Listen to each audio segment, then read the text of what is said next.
Wow, nature lover. Grabe ba? Ang sarap magbabadini. Di mo malang ramdam yung sobrang init ay. Naghanap lang din kami ng medyo malalim na pwedeng paglubluban para man din mga kalabaw.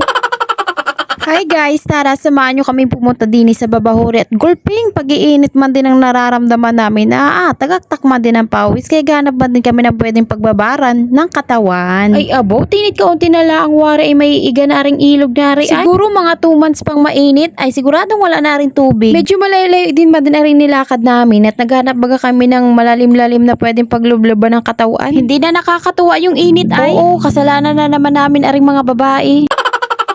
Hindi pa man din nakakapagpahinga ay kumain na agad pa ni bigla namang nagutom. Ano na yun? Tuyo lang man din ang ulam namin din sa ilog ay katalo na din ay anong gana man din. Tamang unwind lang man din sa gubat. Mali mo nandini si Tarzan kasama namin si Jane ay bago kami mga gorilla. Charis!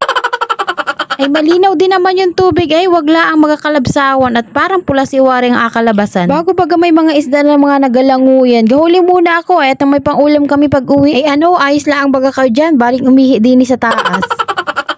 Lima ibibigay ko, 5. Wala yung tulak na. Yung hawak ka. 1, 2, 3. Go!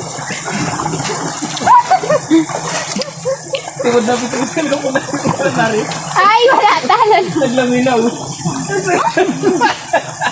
Panalo yan, Tito Baka yata. Oh.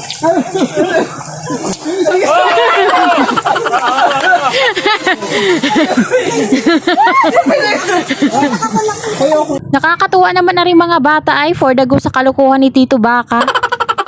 Pirit pa uwi naman din kami at inakaligkig na sa lamig rin kasama namin. Anong pangit na rin kabanding ate Abay, solved na solved man din ang pagpapalamig. Babalik ulit kami dinit. Anong pagsasarap man din tumambay. Wow naman, gulping sipag maglaban nila tiya mo ay sino kaya napagchismisan na rin? Charis!